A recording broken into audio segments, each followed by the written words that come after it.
Hello दोस्तों, तो आज हम जानने वाले हैं जीव विज्ञान चैप्टर 2 श्वसन के बारे में। यहाँ पे मैंने करीबन 20 प्रश्नों को लिया है जो काफ़ी इंपॉर्टेंट है और एग्जाम में हमेशा बार बार पूछे जाते हैं। अगर आपको ये वीडियो अच्छी लगेगी तो चैनल सब्सक्राइब कीजिएगा और वीडियो को लाइक भी कीजिएगा। और जिन प्रश्नों का आंसर आप जानते हैं तो आप ज़रूर बताइए कि आपने इस 20 प्रश्न में आपने कितने सही किए। चलिए हम वीडियो को शुरू करते हैं।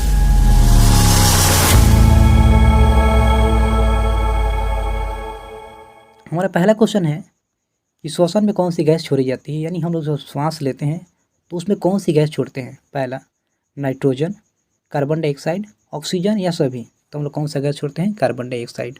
और कौन सा गैस लेते हैं? ऑक्सीजन। ये तो बात आपको पता होगा। नंबर 2 प्रश्न जो है, मानव श्वसन किसके द्वारा करता है? हृदय से, फेफड़ा से, वृक्क से या आहार नाल से। मनुष्य जो है श्वसन किसके द्वारा करता है? तो किसके द्वारा करता है? फेफड़ा से। आप सुने भी होंगे कि फेफड़ा के कारण फेफड़ा में ही श्वसन होता है ना।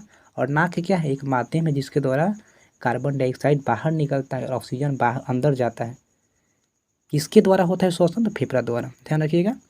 हमारा तीसरा क्वेश्चन है, श्वसन कैसी अभिक्रिया है? श्वसन कैसी अभिक्रिया है? ऊष्माक्षेपी, ऊष्माशोषी, दहन या कोई नहीं। देखिए श्वसन कैसी अभिक्रिया है, तो बताइए श्वसन में हम कौन सा गैस छोड़ते हैं? Carbon dioxide. और कार्बन डाइऑक्साइड पता है एक गर्म गैस है। कौन सा गैस है? गर्म गैस है। तो ऊष्माक्षेपी होगा, क्योंकि ऊष्माक्षेपी का मतलब होता है ऊष्मा का बाहर निकलना। तो श्वसन में हम लोग कार्बन डाइऑक्साइड बाहर निकालते हैं ना। और मैंने आपको क्या बताया कि कार्बन डाइऑक्साइड क्या है? गर्म गैस है। तो गर्म गैस क्या हो रहा है? शरीर के अंदर से बाहर निकल रहा है, इसलिए क्या है? ये ऊष्माक्षेपी होगा।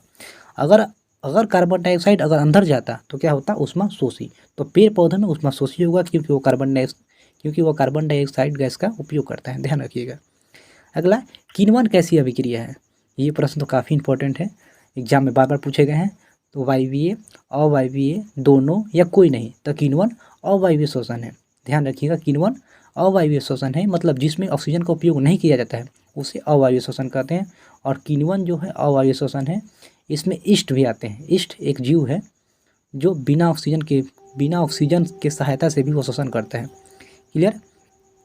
अगला प्रश्न है, पौधे श्वसन करते हैं तना से, रंध्र से, जड़ से या सभी से। तो पौधे कैसे श्वसन करते हैं? तो रंध्र से। रंध्र का मतलब होता है पत्तियों में पाए जाने वाले छिद्र, यानी पत्ती के द्वारा वो श्वसन करते हैं। क्योंकि पत्ती में पता है, गौर से देखिएगा तो पत्ती में बहुत सारे छिद्र पाए जाते हैं। उसी छिद्र के सहारे पौधे जो होते हैं श्वसन करते हैं। प्रश्न 6 देखते हैं कि श्वास लेने और छोड़ने की क्रिया को क्या कहते हैं, यानी श्वास लेना और श्वास छोड़ना क्या कहलाता है। तो पहले आप जान लीजिए कि श्वास लेने की क्रिया को क्या कहते हैं। तो श्वास लेने की क्रिया को, क्योंकि ले रहे हैं मतलब अंदर ले रहे हैं, इसलिए इसे क्या कहेंगे? अंतःश्वसन कहेंगे। क्या कहेंगे? अंतःश्वसन। यानी श्वास लेना की क्रिया अंतःश्वसन, जिसे निःश्वसन भी कहा जाता है। और श्वास छोड़ने की क्रिया को बाह्य श्वसन, जिसे उच्छ्वसन कहते हैं। और यह श्वास लेना और छोड़ने की क्रिया क्या कहलाती है? श्वासोच्छ्वास कहलाती है। फिर से, श्वास लेने की क्रिया को अंतःश्वसन, जिसे निःश्वसन भी कहते हैं। और श्वास छोड़ने की क्रिया को बाह्य श्वसन, क्योंकि श्वास छोड़ रहे हैं यानी बाहर निकाल रहे हैं, तो बाह्य श्वसन या उच्छ्वसन भी कहा जाता है। और श्वास लेना और छोड़ना की क्रिया क्या कहलाती है? श्वासोच्छ्वास कहलाता है।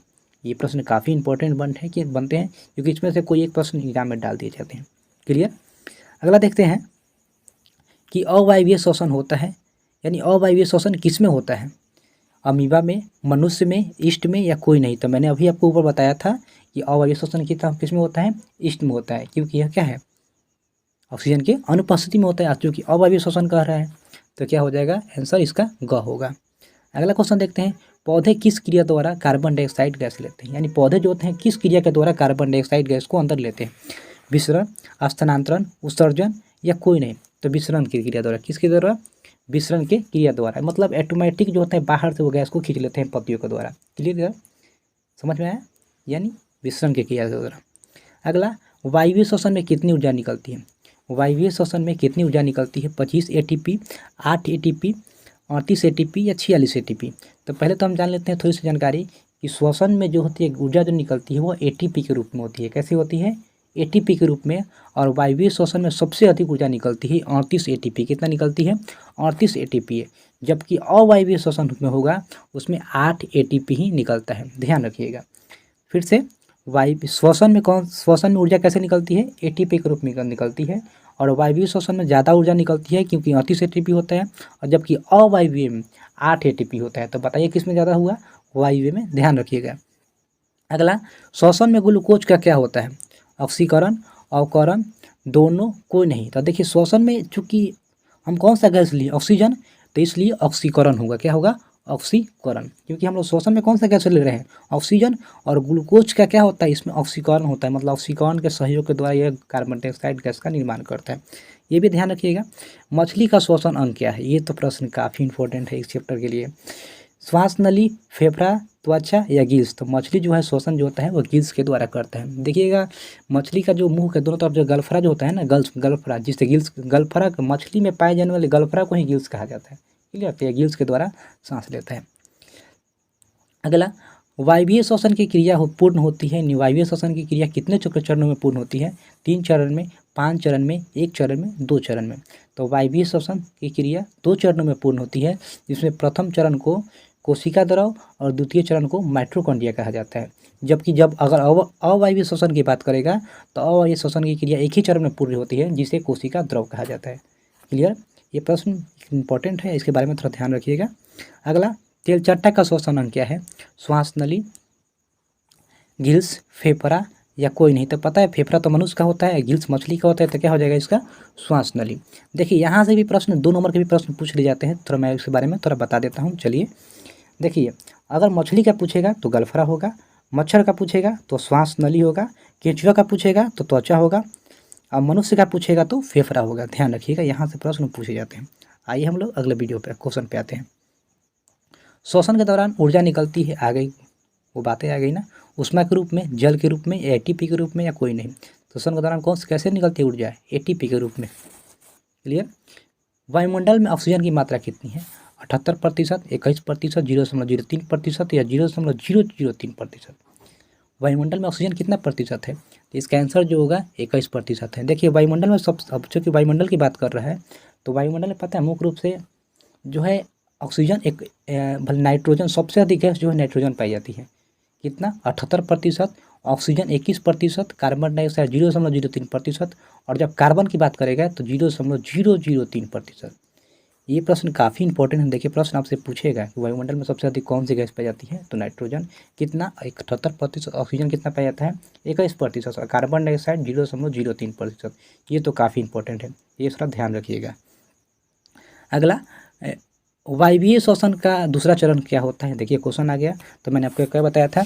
वायवीय श्वसन का प्रथम चरण क्या होता है? कोशिका द्रव, और दूसरा चरण क्या होता है? माइटोकॉन्ड्रिया, अर्थात ये ख हो जाएगा। कितने चरण में पूरा होता है? वायवीय श्वसन 2 चरणों में और अवायवीय 1 चरणों में, जिसका चरण क्या कहलाता है? कोशिका द्रव था। पौधे अतिरिक्त जल को छुटकारा पाते हैं, यानी पौधे के पास अगर अतिरिक्त जल आ जाता है, धरती के जल के द्वारा ऊपर ला लेते हैं, तो इस जल को कैसे निकालते हैं बाहर? वाष्पोत्सर्जन से, स्थानांतरण से, या दोनों, या कोई नहीं? तो वाष्पोत्सर्जन से होगा। ध्यान रखिएगा, वाष्पोत्सर्जन के द्वारा पौधे जो होते हैं अपने जल को बाहर निकाल देते हैं। और किससे निकालते हैं? तो पत्तियों के द्वारा ये निकालते हैं।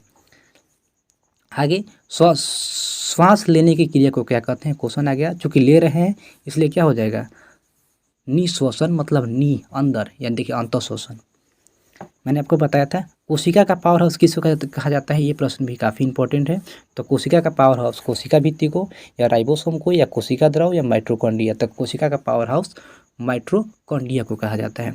अगला हमारा लास्ट क्वेश्चन है, केचुआ जोक का श्वसन अंग क्या है? तो वही केचुआ और जोक पता ही है, मैंने आपको बताया था क्या होगा इसका? श्वास नली, फेफड़ा, गिल्स या कोई नहीं? तो केचुआ का श्वसन अंग क्या है? केचुआ का श्वसन अंग त्वचा है। क्या है? त्वचा, मैंने आपको बताया था। तो इसमें तो दिया नहीं है, इसलिए क्या हो जाएगा ये? इसलिए इसका आंसर क्या हो जाएगा? इनमें से कोई नहीं, क्योंकि केचुआ और जोंक जो है एक तरह से, देखिएगा ये जो होते अगर आप इसको देखिएगा तो देखिए ऑटोमेटिक अपने शरीर को क्या करता है?